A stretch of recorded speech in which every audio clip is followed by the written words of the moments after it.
बता रहा हूं मैं। 89 पूछा था, किसी ने पूछा था क्या 89? A 120 meter long train is moving in the direction with a speed of 20 meter per second. A train B moving with 30 meter in the opposite direction with a speed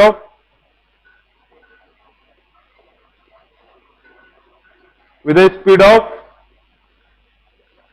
30 meter per second direction, 130 meter long है. Cross the first train in time. तो same question था ना बेटा जैसा पहले वाला था. ये ट्रेन हो गई 1, ये ट्रेन हो गई 2. ठीक है, ये ट्रेन थोड़ा सूख जाने दीजिए.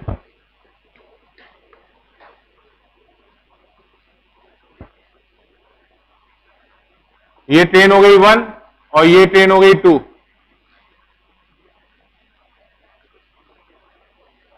ठीक है, इसकी स्पीड पहले की लेंथ कितनी है 120 मीटर और दूसरे की लेंथ कितनी है 130 मीटर. तो what is the total crossing length?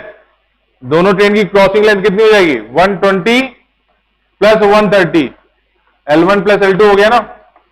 Relative distance जो कवर करेगी ट्रेन कोई भी तो वो that is the L1 plus L2. ठीक है, और एक की स्पीड है 30, दूसरे की स्पीड है 20. तो इधर अपोजिट डायरेक्शन में तो ये 30 हो गया और ये हो गया 20. What is the relative velocity? V relative equal to कितना हो जाएगा 30 plus 20 and that is 50 metre पर second. What is the time T? Time T is 250 divided by 50. 5 second में वो क्रॉस कर जाएगा. That was question number 89. 89 हो गया, 91 हो गया. 91 के बाद बताइए 91 के बाद कौन सा?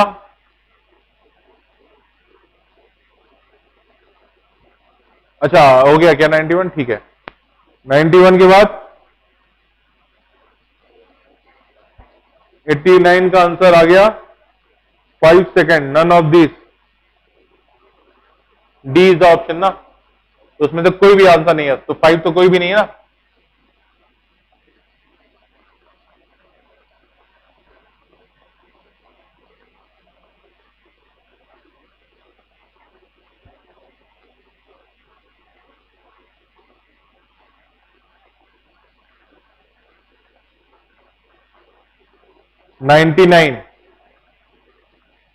Question number 99.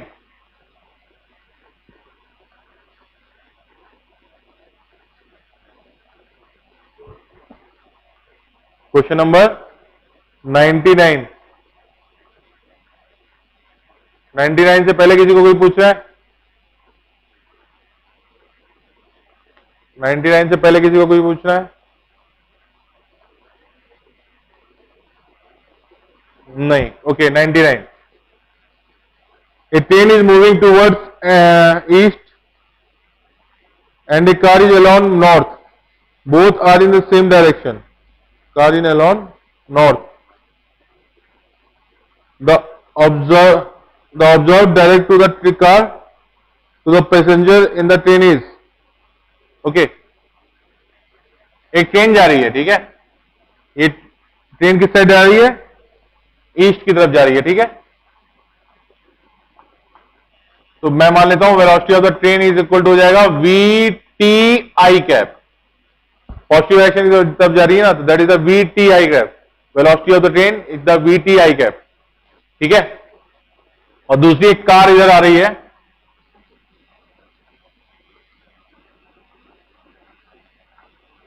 तो what is the velocity of car?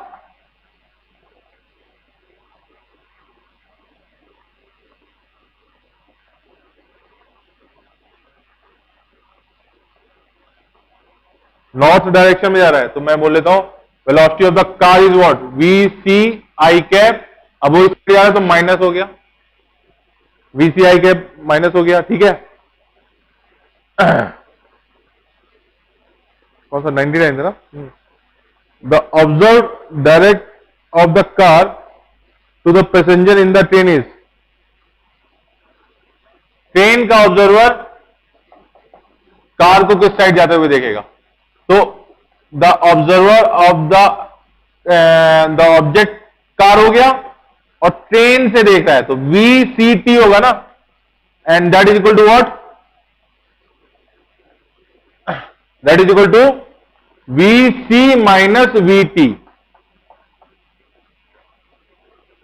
VC minus VT. तो what is the VC? VC equal to minus VC I cap minus VT I cap. तो यहां पर जाएगा minus VC plus VT I cap. तो जो passenger यहां पे बैठा हुआ ट्रेन में, उसको दिखेगा कि कार इस स्पीड से निगेटिव आई कैप की तरफ जा रही है, यानी नॉर्थ की तरफ जा रही है, नहीं साउथ की, वेस्ट की तरफ जा रही है, वेस्ट की तरफ जा रही है। तो अपोजिट जाते हुए दिखेगा। तो आंसर क्या हो गया?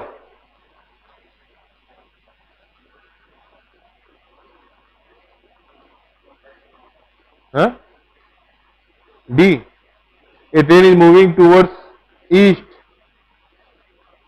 अरे नहीं नहीं, कार नॉर्थ की तरफ जा रही है ना बेटा, सॉरी सॉरी सॉरी, अरे कार अपोजिट नहीं जा रही, कार नॉर्थ की तरफ जा रही है। तो what is the velocity of the train? That is the plus VT I cap, और कार जा रही है नॉर्थ की तरफ, तो यानी ऊपर जा रही है, ऊपर जा रही है, ठीक है। तो वेलोसिटी ऑफ द कार कितना हो जाएगा? VC J cap. So what is the velocity of car with respect to train? That is the Vc minus Vt। तो कितना हो जाएगा? Vc j cap minus Vt I cap. तो actually में ये हो गया I, ये हो गया J। तो उसको क्या दिखेगा? कार की स्पीड ऊपर की तरफ दिखेगी और इस साइड दिखेगी। तो ये हो गया ईस्ट, ये हो गया नॉर्थ, ये हो गया साउथ, ये हो गया ईस्ट, ये हो गया वेस्ट। तो उसको इस साइड दिखेगा, तो क्या हुआ? नॉर्थ वेस्ट में दिखेगा, नॉर्थ वेस्ट। ऑप्शन क्या हो गया? वेस्ट नॉर्थ या north west, C is the option. That is the question number 99।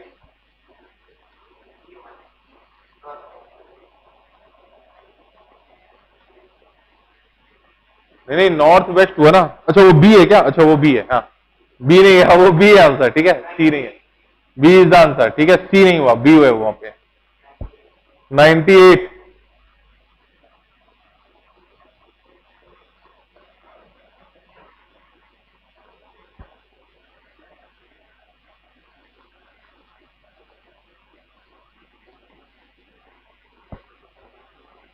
98।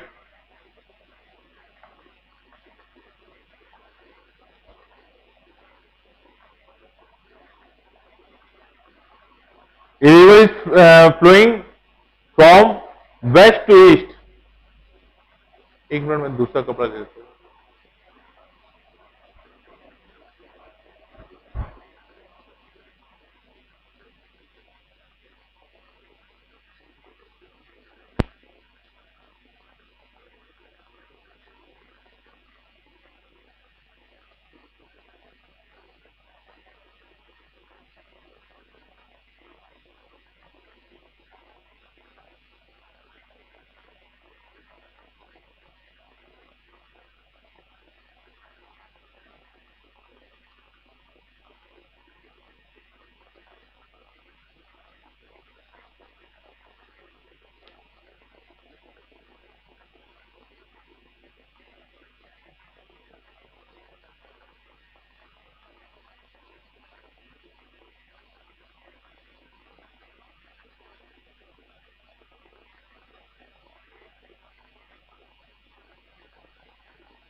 Ninety eight question number पूछा है निशान ने। A river is flowing from west to east. तो हम यहां पे डायरेक्शन ड्रॉ कर लेते पहले, नॉर्थ साउथ ईस्ट वेस्ट। तो river is flowing from west to east, तो रिवर इस तरह से फ्लो कर रही है, ठीक है, ठीक है। A river is flowing from west to east with a speed of the 5 meter per second. The speed of the river is 5 meter per second. A man can swim in still water with velocity of 10 metre पर second. एक आदमी है जो तैर सकता है 10 metre पर second still water में, ठीक है। In which direction should the man swim so that it takes the shortest possible path, the shortest possible path. तो ये हो गया रिवर, रिवर इस साइड फ्लो कर रही है किससे, 5 मीटर पर सेकेंड से। ये पॉइंट हो गया ए, ये पॉइंट हो गया बी। 5 मीटर पर मिनट है क्या, ओके 5 मीटर पर मिनट और वो 10 मीटर पर मिनट, ठीक है। In what direction should the man swim so that it can take the shortest possible path to go to the south. तो यहां से उसने मान लो स्विम करना चालू किया ए से, तो शॉर्टेस्ट पॉसिबल पाथ क्या होगा, उसके जस्ट अपोजिट वाला होगा ना पाथ, ठीक है, ठीक है। तो अब वो 10 में, अगर वो डायरेक्टली ऐसे 10 से स्विम करना चालू करता 10 मीटर पर मिनट से, तो रिवर उसको 5 मीटर पर मिनट से इस साइड ले जा रही होती। तो एक्चुअली में क्या होता, वो इस तरह से आगे यहां पे कहीं भी मिलता, ठीक है। उस केस में क्या होता, विड्थ ऑफ द रिवर को वो 10 मीटर से क्रॉस करता, 10 मीटर पर मिनट के, तो उस केस में शॉर्टेस्ट टाइम लगता। लेकिन एक्चुअली में क्या है, रिवर भी उसको उस साइड ले जा रही होती। तो एक्चुअली में क्या है, मैन ऐसे तैरता तो रिवर के परपेंडिकुलर, लेकिन रिवर भी उसको ऐसे साइड ले जा रही होती। तो क्या होता, मैन यहां पे कहीं जाके मिलता। उस केस में उसको पाथ तो थोड़ा लंबा है, लेकिन टाइम सबसे कम लगता। क्यों टाइम, क्योंकि सबसे कम लगा क्योंकि वाई एक्सेस को, ये वाई एक्सेस है ना, जो कि विड्थ ऑफ द रिवर है, उसको उसने सबसे ज्यादा हाई स्पीड से कवर किया, 10 मीटर पर सेकेंड से कवर किया। बात दूसरी है कि रिवर जो उसको 5 मीटर पर सेकेंड से इधर भी ले जा रही। तो एक्चुअली में क्या हुआ, 5 मीटर पर सेकेंड से इधर ले जा रही, तो ये आके आपका यहां पे कहीं पर आके पर्सन आपका मीट करता। अब क्या है कि उसको शॉर्टेस्ट पाथ में जाना है। तो अब शॉर्टेस्ट पाथ में क्या हुआ कि वो उसको इस साइड एकदम परपेंडिकुलर वाली जो पॉइंट है, ये शॉर्टेस्ट पाथ हुआ ना। तो उस केस में इसको वर्टिकल से एक एंगल बना के इस साइड थीटा से स्विम करना पड़ेगा। जब थीटा से स्विम करना पड़ा तो क्या हुआ, अब ऐसा वो क्यों कर रहा है, ऐसा वो ये कर रहा है, इसलिए कर रहा है क्योंकि उसको शॉर्टेस्ट पाथ को फॉलो करना है। शॉर्टेस्ट पाथ को फॉलो करना है, तो जो रिवर है ना, रिवर उसको आगे नहीं ले जानी चाहिए। तो क्या होगा, वो इधर से कुछ स्विम करेगा। तो ये हो गया स्विमर की स्पीड वीएस, और ये एंगल हो गया थीटा। तो वर्टिकल स्पीड कितना आ गया, वीएस कॉस थीटा, और ये हॉरिजॉन्टल क्या आ गया, वीएस साइन थीटा, ठीक है। तो हॉरिजॉन्टल में यानी वी वाई वेलोसिटी जो होनी चाहिए, वी एक्स की वेलोसिटी इस डायरेक्शन में हॉरिजॉन्टल वेलोसिटी उसकी 0 होनी चाहिए, तभी तो उसका कोई डिस्प्लेसमेंट नहीं होगा। तो उस केस में क्या हो जाएगा, इसकी स्विमर की वेलोसिटी इस साइड है V S sine theta minus V river, V S sine theta. तो वी एस साइन थीटा इस साइड और वी रिवर उस साइड, जब वो एक दूसरे को बैलेंस हो जाएगा तो क्या हो जाएगा, ये रिलेटिव वेलोसिटी कितनी हो जाएगी, यानी ये रिजल्टेंट वेलोसिटी एक्स एक्सिस में कितनी हो जाएगी, 0। तो यहां पे कितना आ जाएगा, sine theta equal to velocity of river by velocity of swimmer, and that is equal to 5/10। तो ये हो जाएगा 1/2 implies theta equal to 30 degree और π/6, π/6, ठीक है।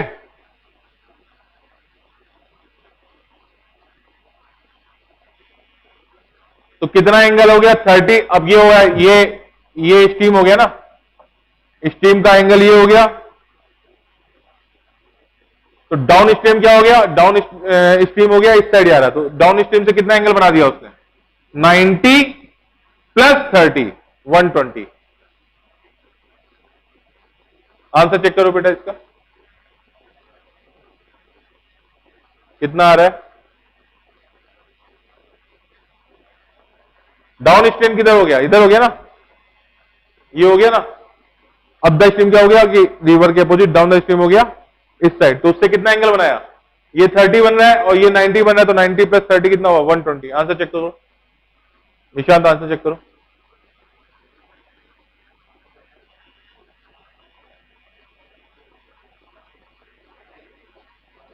सी is the answer, C is the answer, answer सही है।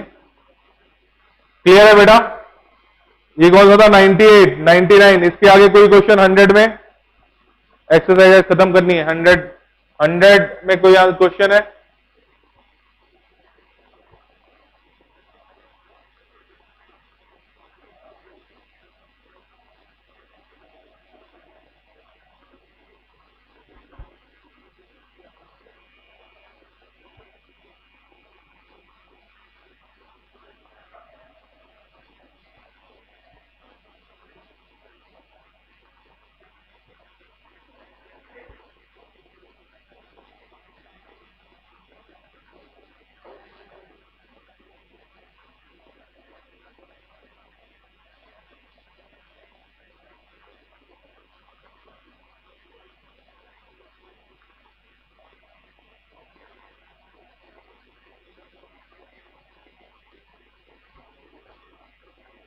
That was क्वेश्चन नंबर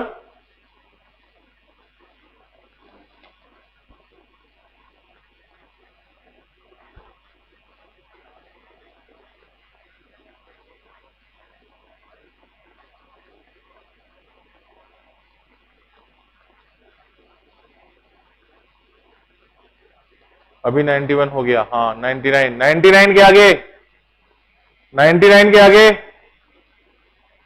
अरे बच्चों यार, तुम लोग यार काम धाम पढ़ाई वढ़ाई नहीं कर रहे हो यार। 99 के आगे संजना, ध्रुव। हाँ, अब यानी हम चिल्लाएंगे तो तुम क्वेश्चन पूछोगी, है संजना? पहले नहीं बोल सकते थे तुम 106? पक्का ना 99 और 106 के बीच में कोई क्वेश्चन नहीं है? पक्का?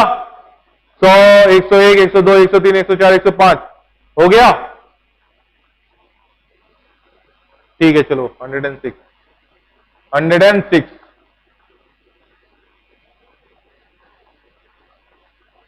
A stone is dropped into water from the bridge of 44.1 above the water. Another stone is thrown vertically downward 1 second later. Both strike the water simultaneously. What is the initial speed of second stone? भैया एक है bridge, बढ़िया सा bridge है, ठीक है, ठीक है। क्या तो ब्रिज बन रहा है यार, आर्टिस्ट बनना चाहिए था, मैं टीचर फालतू बन गया। और उसके नीचे है रिवर, घाटी है, वाह वाह वाह, और अंदर से रिवर फ्लो कर रही है। देखें कैसा लग रहा है? अरे वाह, सही लग रहा है यार। ठीक है, एक पेड़ भी बना देते हैं यहाँ पे। तो ये यहां पे एक बच्चा आया जेईई मेंस का एग्जाम देने के बाद, ठीक है, उसने पानी की तरफ देखा और एक ईंट उठाई। ठीक है, आप क्या सोच रहे थे? उसने एक को ड्रॉप किया और दूसरे को उसने फेंका, तो ये जो डेप्थ कितना था? 44.1 मीटर था क्या? 44.1 था। तो 44.1 वहां से उसने ड्रॉप किया, तो कितने टाइम में आ जाएगा, गिरेगा? S equal to UT plus half G T square. G की वैल्यू कुछ दे रखी है क्या? नहीं दे रखी क्या? 9.8 तो 16, 24, 45, 8, 48, 856, 64, 9, 72, 8 तो 16, 24, 8 चौक 32, 4, 9.8 लो। मेरे ख्याल से 9.8 है, 8 चौक 32, हाँ 9.8 लेना चाहिए। टी स्क्वायर, तो इनिशियल स्पीड यू क्या है? ड्रॉप किया है तो यू स्पीड जीरो हो जाएगी, ड्रॉप किया है तो यू जीरो हो जाएगा। एस कितना हुआ? 44.1 equal to half 9.8 into T square. कितना हो गया? 44.1 into 2 by 9.8 equal to T square. Answer देखो कितना आता है?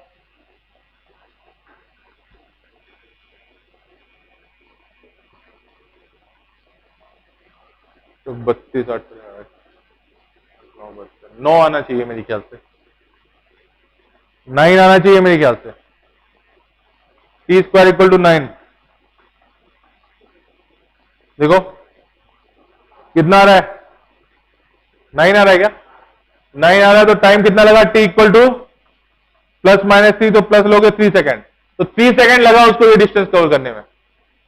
तो जब उसको फेंका गया था उसके 1 सेकेंड बाद उसने नीचे एक पत्थर और फेंका, लेकिन उसकी इनिशियल वेलोसिटी थी u नॉट, और कह रहा है कि दोनों एक साथ टकराए, दोनों एक साथ पानी में गिरे। ठीक है, तो ऑफकोर्स 1 सेकेंड बाद फेंका गया, तो सेकेंड स्टोन को कितना लगेगा होगा टाइम, सेकेंड स्टोन को टाइम लगा होगा 2 सेकेंड का। एस कितना है 44.1 u not into 2, u not into 2 क्या लगा रहा है, S equal to UT plus half AT square, फालतू में कंफ्यूज मत होना, जीटी स्क्वायर लगाएगा ना तो कितना हो जाएगा, प्लस 9.8 बाई 2 इंटू 2 का स्क्वायर। खत्म हो गया क्वेश्चन, कुछ था नहीं उसमें। अभी क्या हो जाएगा 44.1 equal to 2 U not plus 9.8 into 2, कितना हो गया ये 22.05 minus 9.8 equal to U not.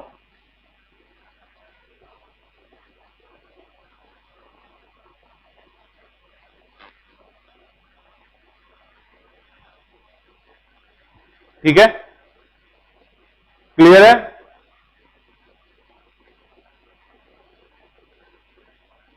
Clear है बेटा, ओके ओके।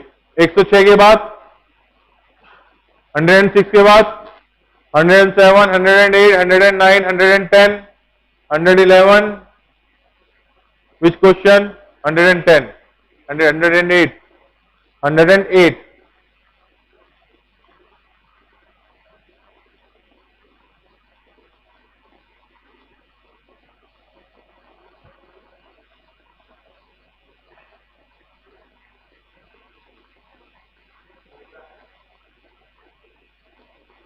क्या theory 108, a ball is thrown vertically upward if air resistance is to be taken into account, then the time during which the body rises is okay okay okay okay okay okay. सुनो, बहुत ही बढ़िया question है। ये stone है, इसको throw किया आपने, तो अगर आप इसका फ्री बॉडी डायग्राम बनाओगे, इसको आपने यू नॉट की स्पीड से थ्रो किया,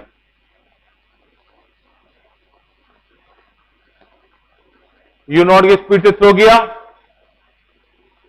अब ये रेजिस्टेंस यहां पे लग रहा होगा, तो mg नीचे की तरफ लग रहा है, mg नीचे की तरफ लग रहा है, और एयर रेजिस्टेंस भी नीचे की तरफ लग रहा है। यहां पे हम एयर रेजिस्टेंस को कांस्टेंट कंसीडर करके चलते हैं।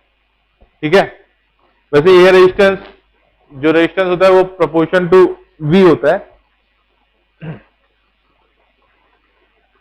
A body is thrown vertically upward if the air resistance of is to be taken in account, then the time during which the body rises is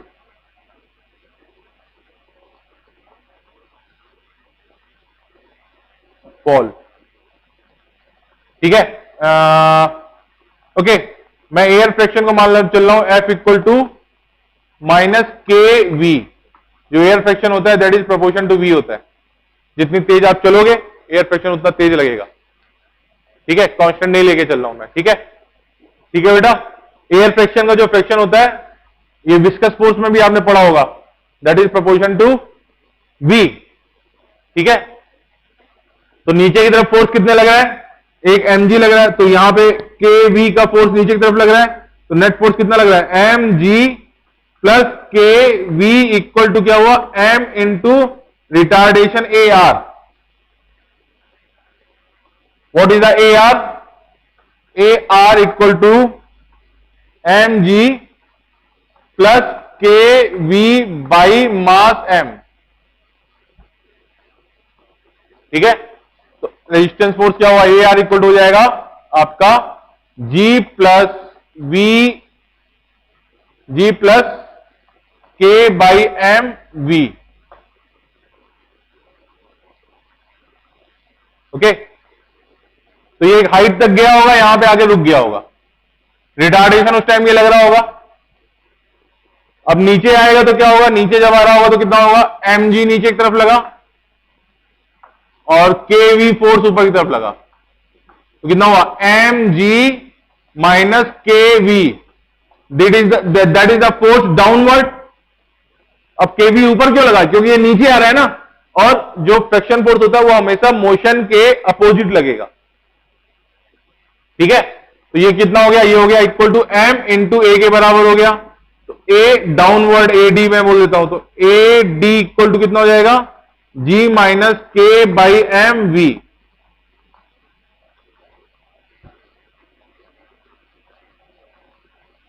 ठीक है, तो ऊपर जाने का रिटार्डेशन जो था, रोकने का रिटार्डेशन ज्यादा था, और डाउनवर्ड लाने का रिटार्डेशन क्या था, कम था। हाइट एच कवर की दोनों में ही उसने।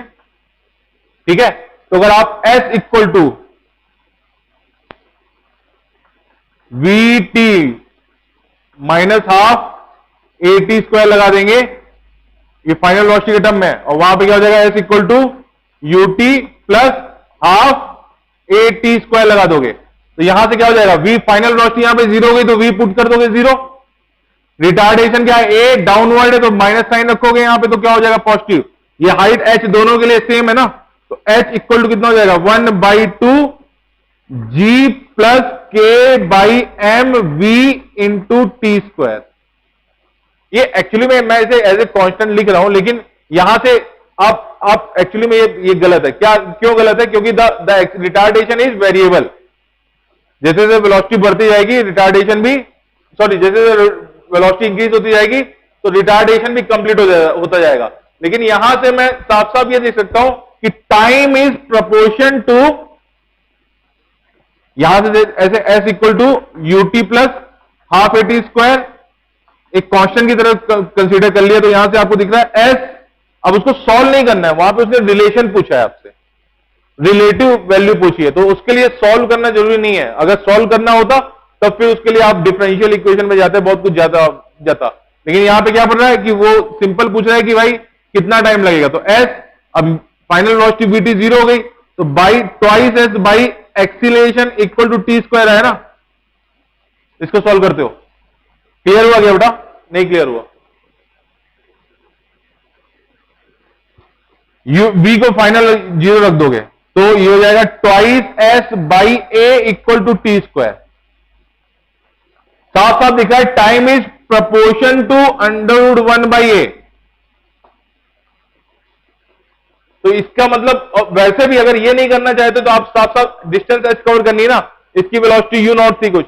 ठीक है, रिटार्डेशन बहुत ज्यादा है यहां पे और एक्सीलरेशन कम है, तो जब रिटार्डेशन बहुत ज्यादा है तो बहुत जल्दी रुक जाएगा वो, और एक्सीलरेशन कम है तो क्या हुआ, एच को कवर करने में उसको टाइम ज्यादा लगेगा, तो रुकने का टाइम नीचे आने के टाइम से छोटा होगा। वैसे भी एनालाइज कर सकते थे, अगर आप वहां इस तरह में जा रहे हो तो फिर यानी थोड़ा सा कॉम्प्लेक्स हो जाएगा, वहां पे वेलोसिटी वेरी कर रही है, वो कब जाओगे आप, जब आपको वो टाइम निकालना होगा, तो आप rate of change of velocity with respect to time, ये इज इक्वल टू एक्सीलरेशन, ये सब रखोगे। लेकिन यहां से डायरेक्टली निकल आ रहा है ना कि जब नीचे का रिटार्डेशन, जब रिटार्डेशन ज्यादा है तो हाइट एच जल्दी कवर कर लेगा वो कम टाइम में, और जब एक्सीलरेशन कम है तो उसको कवर करने में टाइम ज्यादा लगेगा। तो इसका मतलब अपवर्ड जाने का टाइम जो T1 हो गया वो लेस देन होगा T2 से। आंसर चेक करो,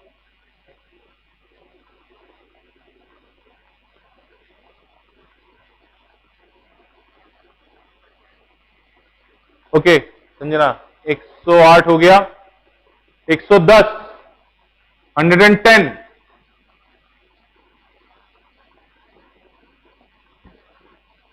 ओके 110। आप लोग क्वेश्चन पढ़ो, मैं थोड़ा वाटर ब्रेक, पानी पी लेता हूं थोड़ा सा।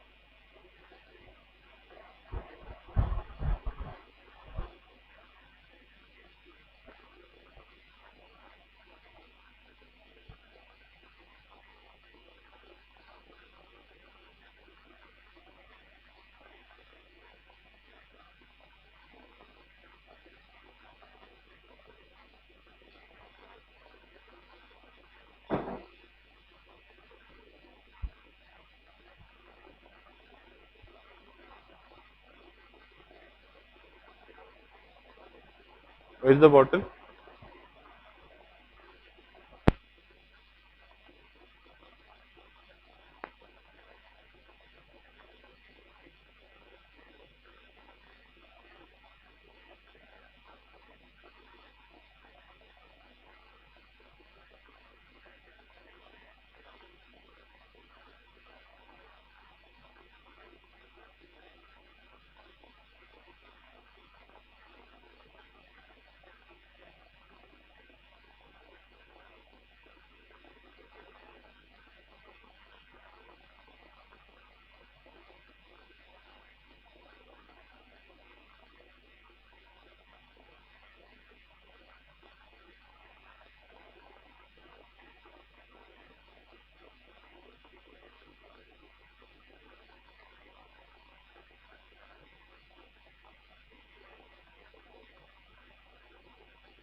$110.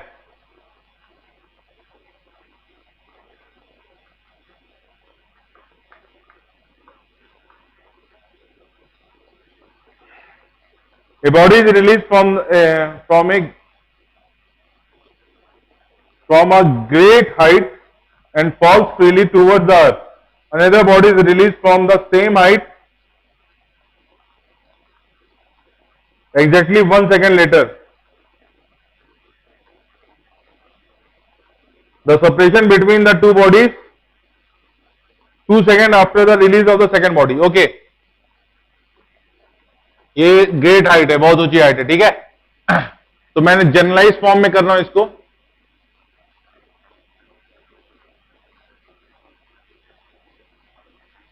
कुछ चीजें मैं डिस्कस कर रहा हूं। इसको U नॉट से फेंका गया और दूसरी वाली को किससे फेंका गया? इसको फेंका गया U1 से और दूसरे वाले को फेंका गया U2 से, ठीक है। इनिशियली उनके बीच में सेपरेशन क्या था?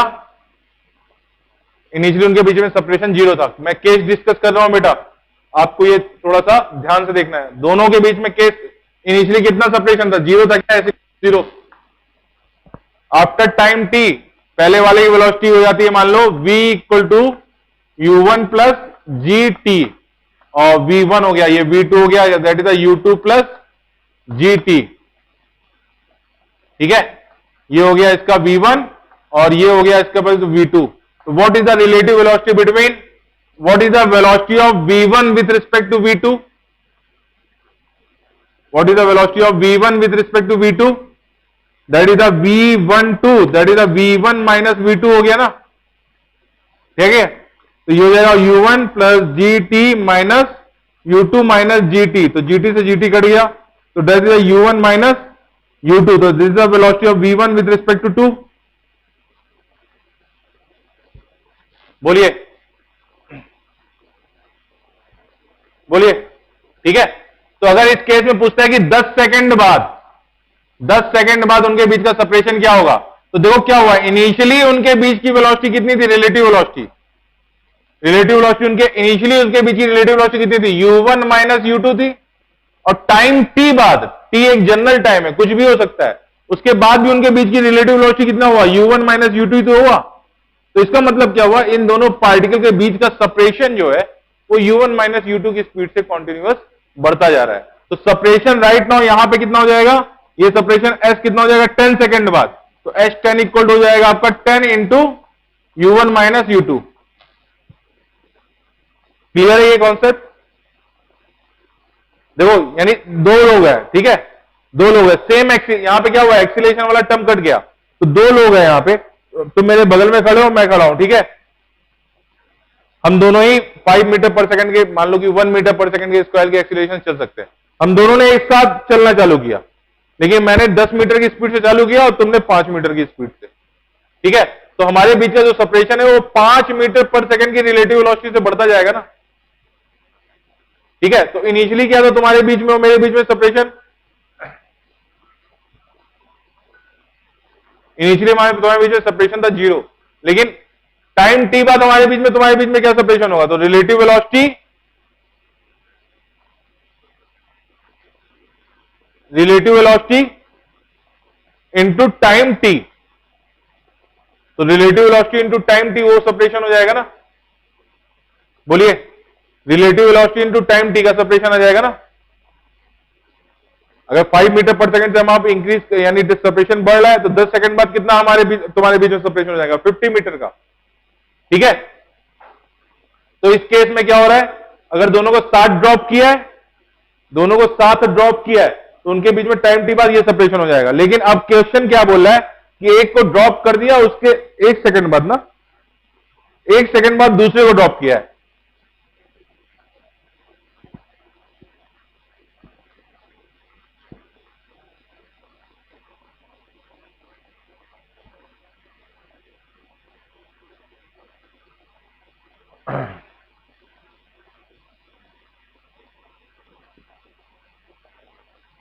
तो अभी क्या हुआ, ग्रेट हाइट हो गई, एक को ड्रॉप किया है, ठीक है, ठीक है। तो टाइम और दूसरे यानी एक को टाइम किया तो टाइम टी पर उसकी वेलोसिटी कुछ हो जाएगी, टाइम टी पर उसकी कुछ वेलोसिटी हो जाएगी। तो कितना हो जाएगा, v equal to U plus G T, तो u 0 है तो v इक्वल टू कितना हो जाएगा, जी टी हो गया, ठीक है, ठीक है। अब दूसरे को कब ड्रॉप किया, दूसरे को ड्रॉप किया 1 सेकंड बाद, तो एक्चुअली में वो यहां पर कहीं पहुंचा, तो यहां पे उसे पहुंचने में कितना लगा, t-1 सेकंड लगा क्या, t-1 सेकंड लगा। रुकिए एक minute,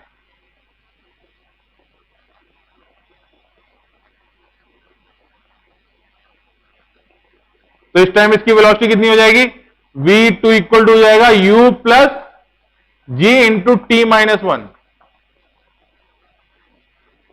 what is the v2, v2 equal to हो जाएगा g इंटू t-1, ठीक है। तो अगर मैंने पूछा कि what is the relative velocity of 1 with respect to 2, तो v1 माइनस v2 हो गया, तो gt minus gt plus g, ठीक है। तो gt अब वो मल्टीप्लाई करो कितना हो जाएगा, माइनस माइनस माइनस gt हो जाएगा, अंदर वाला g हो जाएगा। तो v1 minus v2 equal to कितना हो गया, 9.8 मीटर पर सेकेंड। अब v1 माइनस v2 है ना, तो इसका जो g दिख रहा है लेकिन वो एक्सीलरेशन नहीं है, उसमें 1 सेकंड मल्टीप्लाई है, तो वो क्या हो जाएगा, वो वेलोसिटी का सेपरेशन हो जाएगा। तो एक्चुअली में इन दोनों के बीच में वेलोसिटी में जो डिफरेंस होगा वो 9.8 मीटर पर सेकंड का होगा ही होगा। अगर इसकी स्पीड 10 मीटर पर सेकंड होगी तो इसकी कितनी हो जाएगी, 10 प्लस 9.8। अगर उसकी 12 होगी तो उसकी हो जाएगी 12 प्लस 9.8। अगर उसकी 13 हो जाएगी तो उसकी हो जाएगी 13 प्लस 9.8, ठीक है। लेकिन क्वेश्चन ये नहीं है, क्वेश्चन ये पूछ रहा है कि 2 सेकंड बाद उनके बीच का सेपरेशन क्या होगा, सेपरेशन पूछा है ना, 2 second after the drop of second particle, after the drop of second particle. हाँ नहीं, एक्चुअली में उनके बीच में एक सेपरेशन ऑलरेडी आ चुका होगा 1 सेकंड में, तो उसको आपको कंसीडर करना पड़ेगा, ठीक है। तो यहां पे वो नहीं कर सकते, अगर दोनों एक साथ ड्रॉप करते तो आप डायरेक्ट कर सकते थे। तो यहां पर क्या हुआ, इसको ड्रॉप किया गया है, तो 2 second after the drop of the second particle, तो यहां 3 सेकंड में उसने कितना डिस्टेंस कवर किया होगा, S1, तो S1 इक्वल टू कितना हो जाएगा, UT plus half GT square, ठीक है। तो इनिशियली ड्रॉप कर दिया हो गया 0, तो S1 कितना हो जाएगा, UT, तो हाफ G इंटू टी कितना हो गया, 3 का स्क्वायर हो गया ना। नहीं, ये फर्स्ट वाले के लिए ना, देखो पहले उसको ड्रॉप किया फर्स्ट वाले को, ठीक है, उसके एक सेकंड बाद दूसरे को ड्रॉप किया, और कह रहा है जब दूसरे को ड्रॉप किया तो उसके 2 सेकंड बाद उनके बीच में क्या सेपरेशन होगा। तो पहले वाले को ड्रॉप किए हुए ऑलरेडी 3 सेकंड हो चुके हैं, ठीक है। तो यहां पे हो जाएगा S1 इक्वल टू कितना हो जाएगा, 9/2 इंटू जी, ठीक है। और दूसरे वाले को ड्रॉप किए हुए कितना सेकंड हुआ होगा उस टाइम, 2 सेकंड हुआ होगा ना, 2 सेकंड हुआ होगा, तो 2 सेकंड हुआ होगा तो उसके लिए क्या हो जाएगा, S equal to half G T square, तो 2 का स्क्वायर, तो S इक्वल टू कितना हो गया, 2G, S2. So what is the separation between them? So this is the S1 and this is the S2. So that is the S1 minus S2. तो कितना हो जाएगा? G 9/2 minus 2. तो S1 minus H2 equal to हो जाएगा तुम्हारा G into 9 minus 4/2. तो S equal हो जाएगा G इंटू 5/2.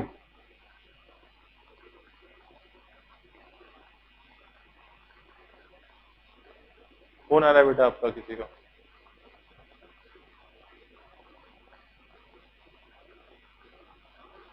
ठीक है, तो what is the separation? 5G मैं ले लेता हूं 10/2. तो 25 मीटर के अप्रॉक्स में, अगर मैंने G को 10 ले लिया तो 25 के आसपास होना चाहिए. तो 24.3, 24.5. डी इज 110 है ना बेटा? ये क्वेश्चन नंबर 110 है ना? That is the question number 110 and the answer is D. समझ में आया? समझ में आया? सेजल, संजना, विनीत,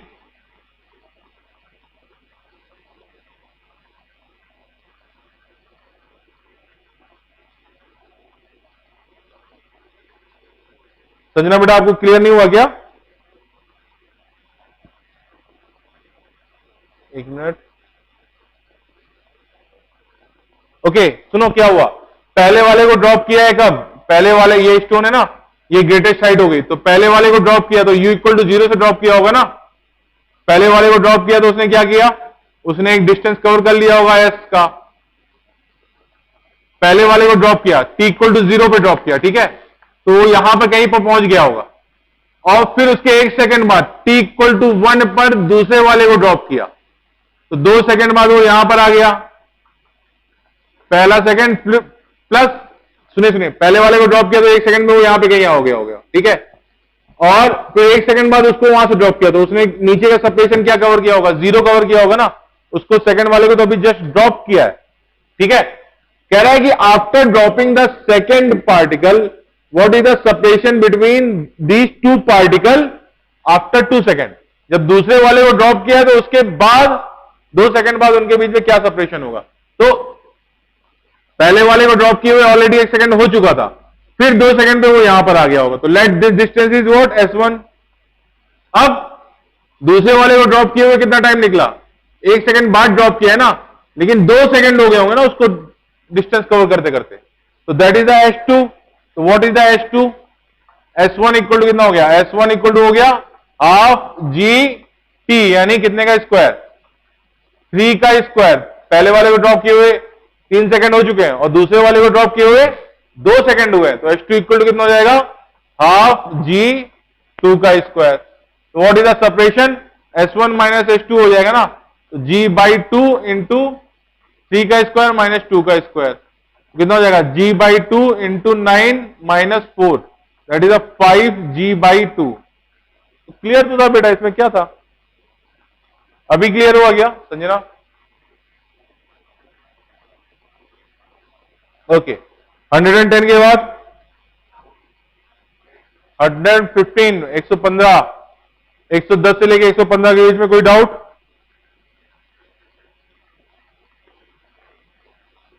एक 110 से 115 के बीच में किसी को कोई डाउट?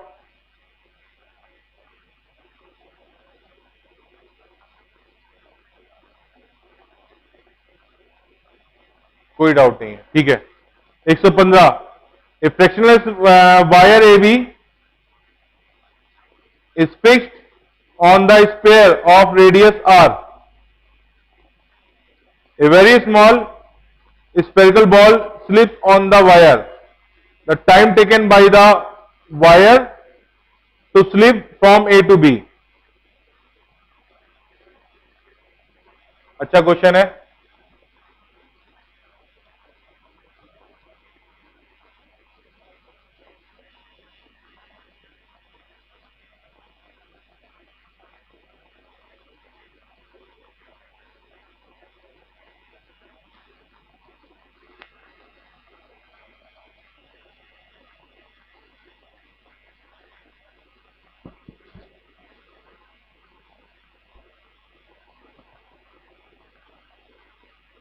ओके,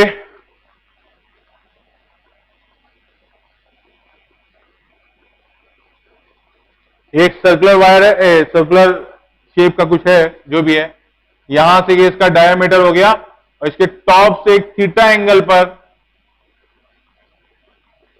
एक और दूसरा वायर हो गया, ठीक है।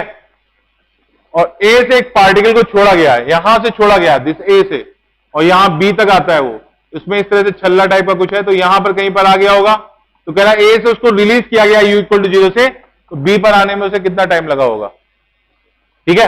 तो अगर तुम उसको वहां पे रिलीज करोगे तो ऑफकोर्स ये नीचे की तरफ आएगा ना।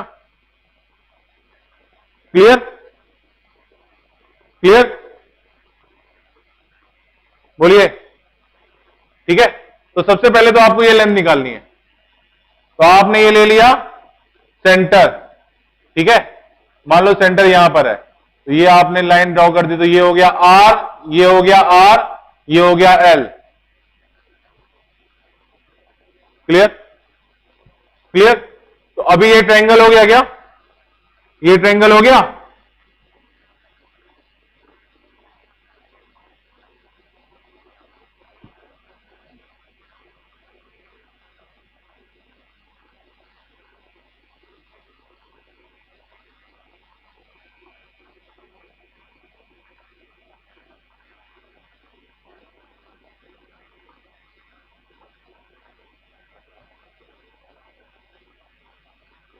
Okay,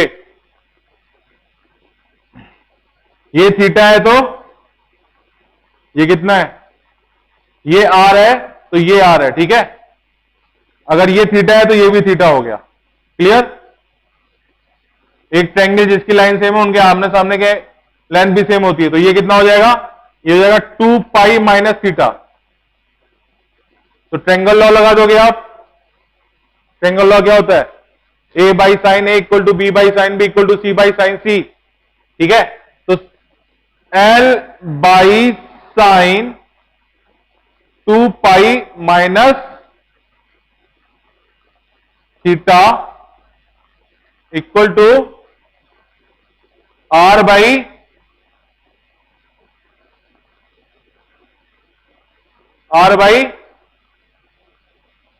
sine theta.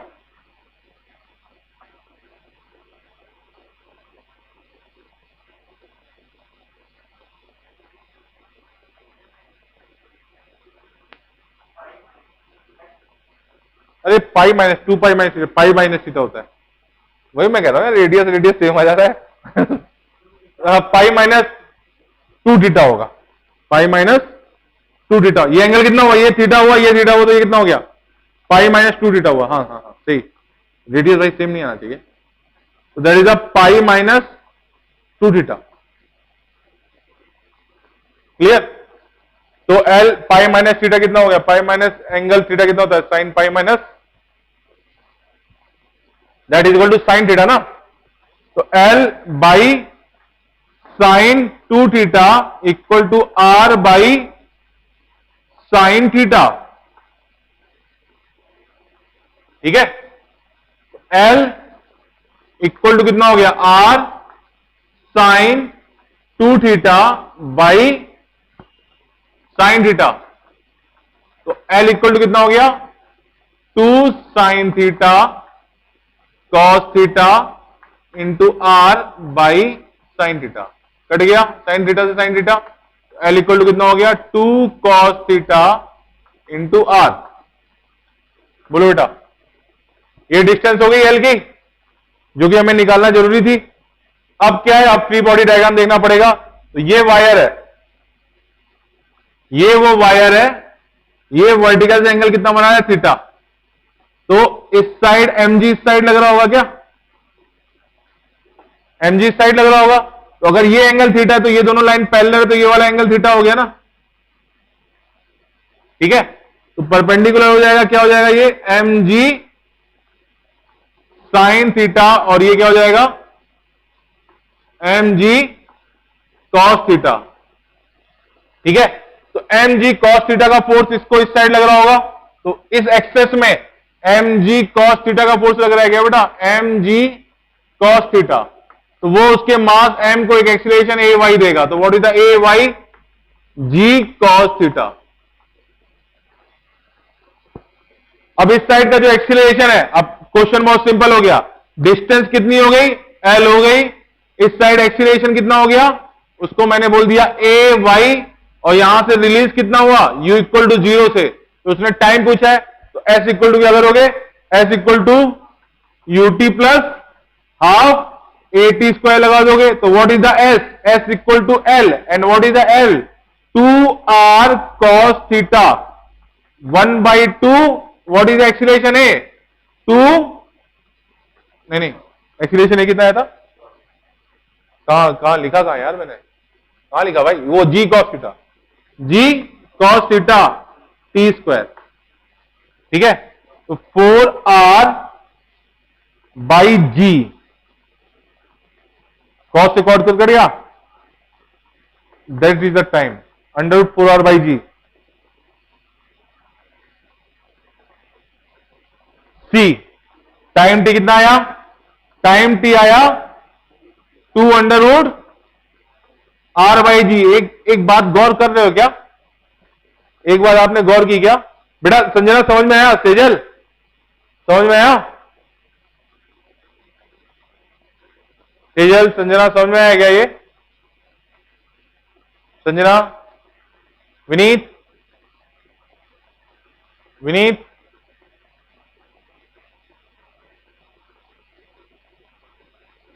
विनीत बेटा, ओके, नो सर, ओके। सुनो बेटा, सबसे पहले तो उसने ये फिगर दे रखा था, तुम्हें यहां पे डिस्टेंस निकालनी थी, तो डिस्टेंस के लिए आप ट्रायंगल लॉ पे जाओगे। तो अगर ट्रायंगल लॉ आपको याद है तो ये याद इस तरह से आपको याद होगा। अगर ये लेंथ ए है, ये बी है, ये सी है, ये एंगल है ए, ये एंगल है उसके सामने का बी, और ये एंगल है सी, तो क्या होता है triangle law? A by sine A equal to B by sine B equal to C by sine C हो गया। ठीक है, तो आपने क्या किया? ये रेडियस आर हो गया, और इस कॉर्नर को भी आपने मिला दिया, तो ये रेडियस भी आर हो गया। तो अगर ये आर हो गया और ये आर हो गया, ये आर हो गया और ये वाला आर हो गया, तो ये जो एंगल होगा वही एंगल ये भी होगा। ये एंगल, अब अगर एक ट्रायंगल में दो लाइन इक्वल है तो उनके आमने सामने के एंगल भी इक्वल होते हैं। तो अगर ये एंगल थीटा हो गया तो ये वाला भी थीटा हो गया ना। ठीक है, तो अगर ये थीटा हो गया, ये थीटा हो गया, तो ये कितना हो जाएगा? ये हो जाएगा pi minus theta, pi minus 2 theta. ठीक है, अब ट्रायंगल लॉ लगा दिया, तो L by sine pi minus 2 theta equal to R by sine theta. ठीक है, अब पाई माइनस 2 थीटा को आपने सॉल्व किया, पाई माइनस 2 थीटा, अब ये L यहां से सॉल्व किया तो L आपका क्या आ गया? L इक्वल टू आ गया, L इक्वल टू आ गया आपका 2 cos थीटा r, यानी 2r cos थीटा। ठीक है, अब वो यहां पर स्लाइड हो रहा है ना u इक्वल टू 0 से, तो अब mg की वजह से स्लाइड हो रहा होगा। तो अभी आपने क्या किया? ये वो थीटा था एंगल, तो mg डाउनवर्ड लग रहा था, तो अगर ये एंगल थीटा हुआ तो क्या हुआ? ये वाला एंगल भी तो थीटा हो गया। ठीक है, तो mg के दो कंपोनेंट हो गए, तो एक हो गया mg साइन थीटा और दूसरा हो गया mg cos थीटा। तो mg cos थीटा के फोर्स से वो स्लाइड होता हुआ नीचे आएगा, और कितना डिस्टेंस कवर करेगा? L क्या? Twice R cos theta. तो mg cos थीटा का फोर्स इस साइड है, mass of the particle is m, तो what is the acceleration? ay equal to mg cos theta by m, तो that is the g cos theta. तो यहां से अब क्लियर हो गया, नीचे की तरफ उसका जो एक्सीलरेशन होगा that is the g cos theta, और डिस्टेंस उसने कवर किया होगा L का, डिस्टेंस उसने कवर किया होगा L का। तो अभी क्या हो जाएगा? S equal to UT plus half A T square लगा दोगे आप formula, S equal to UT plus half A T square लगा दोगे, तो S क्या रखोगे? S is the L distance and that is a 2r cos theta, तो 2r cos theta लिख दिया 1/2। एक्सीलरेशन क्या है? एक्सीलरेशन तो g cos theta, g cos theta रख दिया, t स्क्वायर रख दिया, तो t स्क्वायर की t की वैल्यू कितनी आ गई? 4r बाई जी का अंडर रूट, तो 2r by G is the time. Clear आया क्या विनीत? क्लियर हुआ?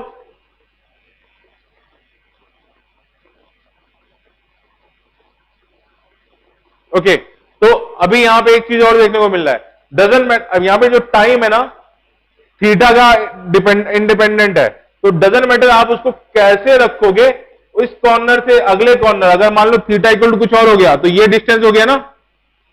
ठीक है, तो यहां से यहां तक पहुंचने में भी उसको सेम टाइम लगेगा, और इवन आप वर्टिकल भी ड्रॉप कर दोगे ना तब भी उतना ही टाइम लगेगा, उस टाइम में वो क्या हुआ, जी से नीचे आ रहा होता, डिस्टेंस कवर कितना करता, ट्वाइस आर कवर करता, तो एस इक्वल टू कितना हो जाता, S equal to twice R equal to UT half G T square, तो कितना हो जाता, 4r² बाई जी, तो टाइम टी इक्वल टू कितना हो जाता, नहीं आर आर, तो 2√r/g।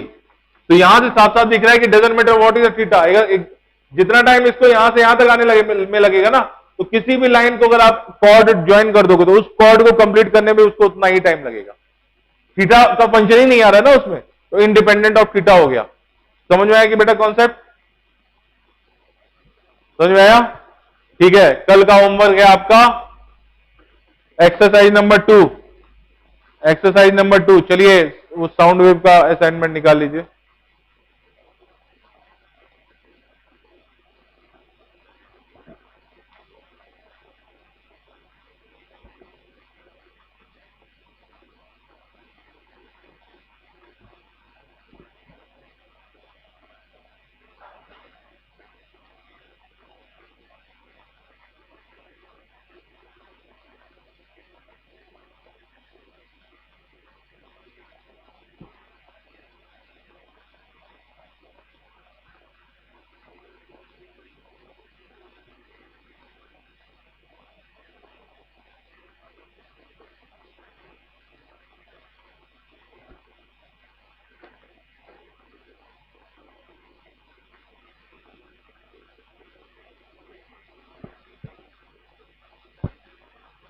कहां पर थे हम लोग साउंड वेव में?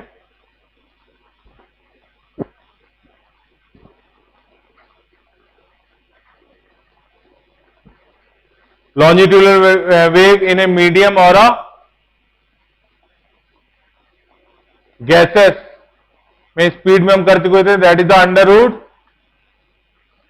ई by rho equal to under root gamma P by rho equal to under root RT by M, gamma RT by M, gamma RT by molecular weight M, उस medium का molecular weight. ये वाला हम कर चुके थे शायद क्वेश्चन, यानी ये डेरिवेशन हम कर चुके थे ना। और मैंने बताया था कि लॉन्जिट्यूडनल वेव का ये वाला केस, ये वाला फॉर्मूला याद रखिएगा बेटा, बहुत इंपॉर्टेंट फॉर्मूला है, बहुत अच्छे क्वेश्चन होते हैं यहां से। ठीक है, किसी भी दो को आपस में यूज करके वो क्वेश्चन बना देते हैं।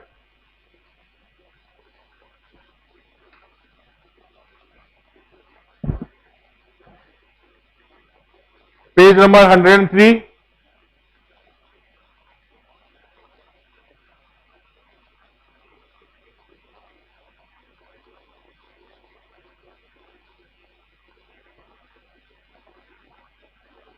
पे पहला example,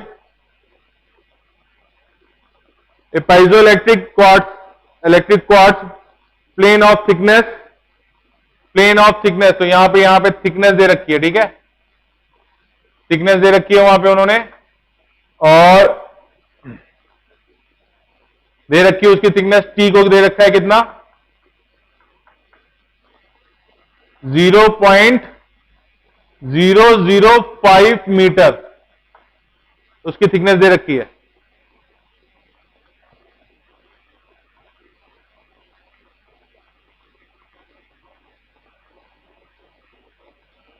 is vibrating in a resonance condition. Calculate the fundamental frequency of the quartz when y equal to, young model उसका दे रखा है आपको उसने 8 इंटू 10 की power 8 newton per metre square, and the density rho दे रखी है आपको 2.65 इंटू 10 की power 3 kg by metre cube. Okay,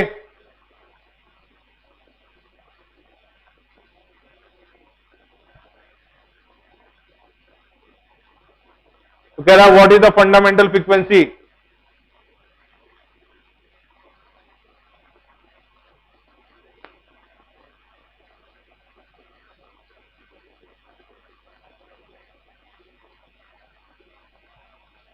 plate है ना वो, तो इस तरह से प्लेट होगी,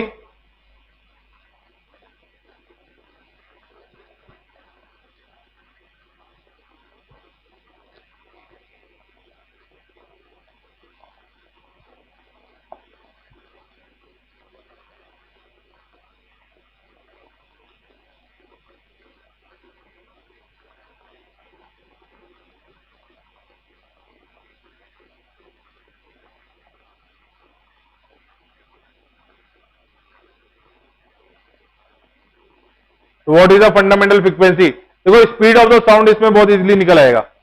स्पीड ऑफ द साउंड कितना हो जाएगा? Speed of the wave from this equal to under root Y by rho, हुआ ना, वाई बाई रो। तो what is the Y? Y is 8 into 10 की पावर 8 बाई 2.65 इंटू 10 की power 3, ठीक है। तो ये हो जाएगा 8 इंटू 10 की power 5 by 2.65, this the speed of the sound, speed of the wave. अब पॉइंट यहां पे क्या है कि आप फंडामेंटल फ्रीक्वेंसी निकाल लो। अब यहां पे इस पॉइंट पे फंस सकते हो, सुनिए, यहां पे इस पॉइंट पे फंस सकते हो कि भाई यहां पे जो फंडामेंटल फ्रीक्वेंसी बन रही होगी वो किस तरह से बन रही होगी। तो इधर ये एयर है, इधर ये एयर है और इधर ये आपका ये मीडियम है, ठीक है। अब साउंड वेव इधर से जा रही है, एयर को छोड़ दो, साउंड वेव इधर से जा रही है। ये दोनों पार्ट उसने फिक्स नहीं बोले है ना। अगर फिक्स होते तो क्या होता? ये प्लेट एक तरह से दो पार्ट में फिक्स हो गई होती तो क्या होता उस केस में? आपका इस तरह से बन रहा होता ना, ठीक है। अब याद रखिए कि जो साउंड वेव इंटर की होगी या जो जैसे भी एनर्जी इंटर की होगी तो उस केस में इसके जो कॉर्नर्स हैं वो नोड बना रहे होंगे। यहीं पे अगर वो एंटी नोड बना रहे होते तो तब भी वही आता, अगर वो एंटी नोड बना रहे तब भी वही आता, ठीक है। तो इन केस वो अगर नोड भी बना रहे होते और एंटी नोड भी बना रहे होते तो प्लेट की जो लेंथ थी, जो थिकनेस एल थी उसकी, तो उसके बीच में एल इक्वल टू कितना होता? लैम्डा बाई 2 आता। क्या लैम्डा बाई 2 आता? तो अगर वो एंटी नोड भी बन रहे होते तो उस केस में क्या क्या आता वहां पे? अगेन एल इक्वल टू ये भी आपकी कितना हो गया? ये आपकी पूरी एक हाफ वेव हो गई, हाफ वेव हो गई। देखो ये यहां से यहां तो हुआ और फिर उसके बाद ये, तो this the half wave lambda by 2। तो यहां पे अगेन एल इक्वल टू कितना हो जाता है? लैम्डा बाई 2, ठीक है।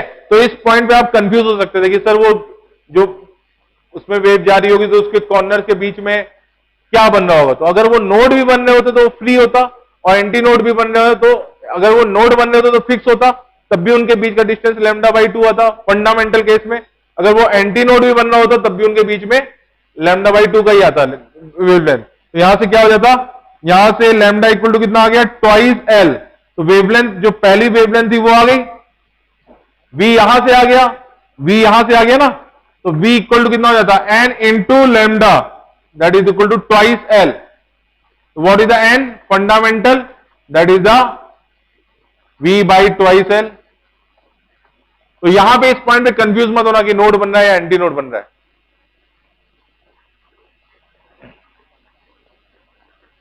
ठीक है। लेकिन अगर कोई भी मीडियम लिया जा रहा है और उस केस में उसको बोला जा रहा है कि भाई ये आपका यहां पे उसने कुछ बोला नहीं कि उसके कॉर्नर जो है वो फ्री है या फिर फिक्स है, अगर ऐसा बोला नहीं है तो उसको आप फ्री मान के चलोगे, और फ्री मान के चलोगे तो क्या होगा? अब ये बताया था ना, जो फ्री एंड होता है वो मैक्सिमम वेवलेंथ पे जाएगा, तो फ्री वाला एंड हमेशा एंटी नोड पे जाएगा, ठीक है। तो अगर दोनों ही एंड फ्री है तो दोनों ही एंटी नोड बनाएंगे ना, दोनों ही एंटी नोड बनाएंगे। और फंडामेंटल में क्या हो रहा होगा? फंडामेंटल में ये बन रहा होगा एंटी नोड, ठीक है। अगर उसने बोला होता फिक्स है तब भी उस केस में क्या हो गया? ये हो गया नोड और ये भी हो गया नोड, तो उस केस में वेव इस तरह से बन रही होती, तो उस केस में भी आपका जो लेंथ होती वो लैम्डा बाई 2 के बराबर ही होती। बस वही उसमें एक कॉन्सेप्ट था। लेकिन अगर उसने ये कह दिया होता कि भाई अब दो केस पहला बोल दिया, जैसे ये केस हो गया ना, ये क्वेश्चन सॉल्व हो चुका है, ठीक है। लेकिन उसने बोल दिया कि एक प्लेट है, ठीक है, वो फिक्स है एक एंड पे फिक्स है और दूसरे एंड पे फ्री है, तो उस केस में क्या करते आप? जैसे ये प्लेट हो गई और एक एंड पे फ्री है, इस एंड पे फ्री है और इस एंड पे वो फिक्स है, तो इसका मतलब इधर यहां बन रहा होगा एंटी नोड और ये बन रहा होगा नोड, ठीक है, तो उस केस में क्या होता है, ये बनता ना length, that is equal to what, L equal to lambda by 4. तो what is the lambda, lambda equal to 4L. तो फंडामेंटल फ्रीक्वेंसी की वेवलेंथ यहां पे ये आती. Clear, that was the question number, example solve example. ठीक है, next solve example देखिए. Determine the change in volume of 6 liter of alcohol if the pressure is decreases from, determine the change in volume of 6 liter of alcohol if the pressure is decreased from 200 centimeter Hg to 75 centimeter. The velocity of the sound in alcohol दे रखी है 128 metre पर second.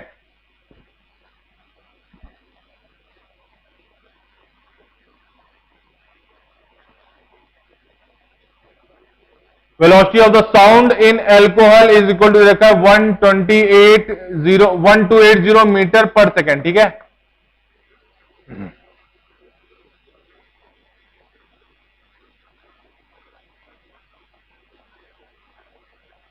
ठीक है. जी की value, density of mercury दे रखा है, H G की वैल्यू दे रखी है उसने, density of rho of F G दे रखा है उसने 13.6 ग्राम पर सीसी.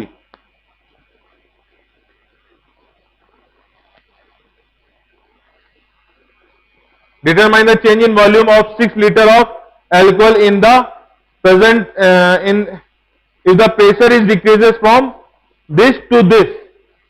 प्रेशर कितना दे रखा है इनिशियली एच जी पे 200 सेंटीमीटर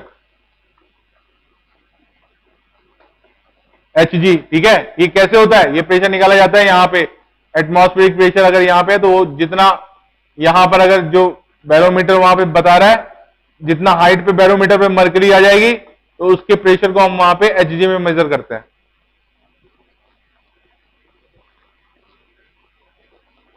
तो पहले ये प्रेशर था, फाइनल इनिशियल प्रेशर ये था, फाइनल प्रेशर कितना हो गया, पी फाइनल हो गया 75 centimetre H G.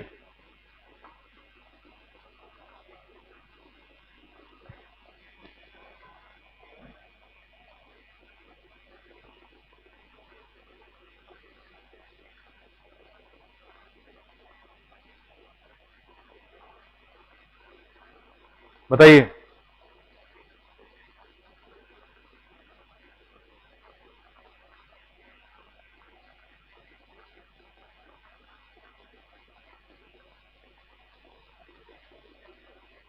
what is the velocity of the sound, velocity of the sound in the this medium equal to the bulk modulus by density. ठीक है, so what is this, v square rho equal to bulk modulus b, and what is the bulk modulus, b equal to delta p upon delta v by v. Minus sign से ले लो, ठीक है, minus sign से ले लो, delta P upon delta V by V. ठीक है, तो यहां से कितना हो जाएगा, delta P that is the change in pressure upon delta V into V equal to what, rho into speed of the sound V का स्क्वायर. तो what is the change in pressure, तो ये माइनस साइन है ना, तो change in pressure हो रहा है तुम्हारा 200 से 75 centimetre H G. Delta P निकालने के लिए क्या करोगे आप, डेल्टा पी निकालने के लिए क्या करोगे, 200 minus 75 into density of the mercury 13.6 into G. तो डेल्टा पी इक्वल टू होता है तुम्हारा, डेल्टा पी इक्वल टू होता है L delta L into rho into G. ये फॉर्मूला आपने पढ़ा होगा, delta L into rho into G, ये पढ़ा होगा आपने शायद, ये फ्लूइड में पढ़ाया था. अच्छा, आप लोग नहीं पढ़ा होगा, इसको याद रखिए, प्रेशर चेंज इन प्रेशर होगा delta P equal to rho into L into G. इसको नोट कर लीजिए.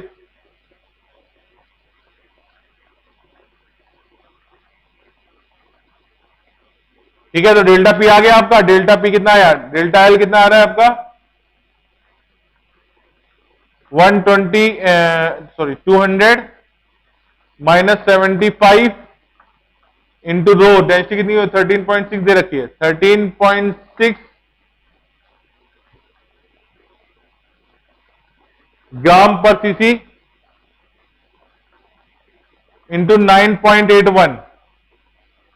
इसको सॉल्व कर लो, एमकेएस में सॉल्व कर लो, यहां पे निकालो तो डेल्टा पी कितना आया, डेल्टा पी आया आपका -1। एमकेएस में डालोगे तो आंसर पॉइंट फाइनली डाइन में आएगा, तो -1.667 इंटू 10⁻6 डाइन। मैं ये डायरेक्ट सॉल्व कर रहा हूं, नोट करके देख के बता रहा हूं, लेकिन आप इसको सॉल्व करोगे। ये सेंटीमीटर में ना, तो सबको आप जब सेंटीमीटर में इसको डायरेक्ट सॉल्व करोगे तो क्या किस में आएगा, डाइन में आएगा ना। तो इसको फिर आप उसमें ले जाओगे, कितना, इसमें न्यूटन में ले जाओगे, या फिर वैसे ही रहने दो, क्वेश्चन में वैसे ही रहने दिया उसने। तो delta V is what, delta V equal to हो जाएगा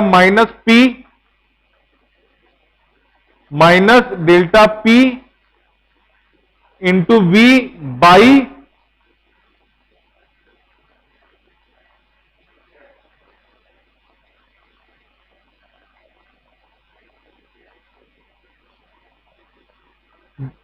we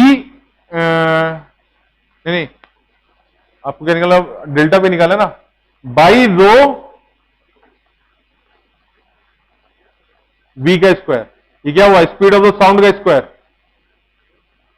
speed of the sound है ना ये, रो यहां पे जो लिखा है मैंने वो स्पीड ऑफ द साउंड है, तो उसका स्क्वायर कर दोगे। ओके ओके बेटा, ओके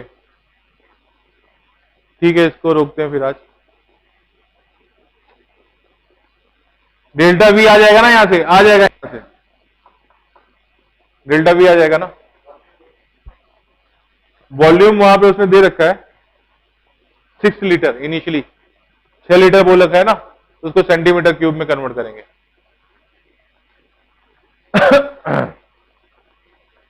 ठीक है, इसको रोकते हैं आज। कल अब देखो, कल हम साउंड खत्म करेंगे, लेकिन आप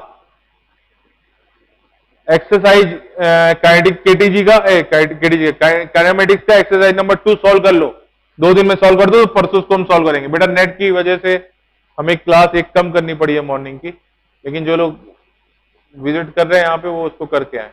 ठीक है, चलिए चलिए अभी रोक रहे हैं। ठीक है, पता नहीं आज मुझे भी ब्लर सा दिखाई दे रहा है क्लास।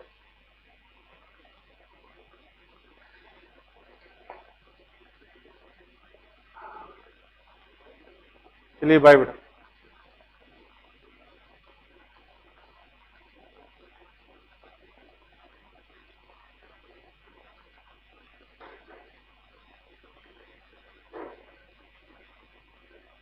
विनीत का तो नेट होगा, ठीक है विनीत, बाय बाय।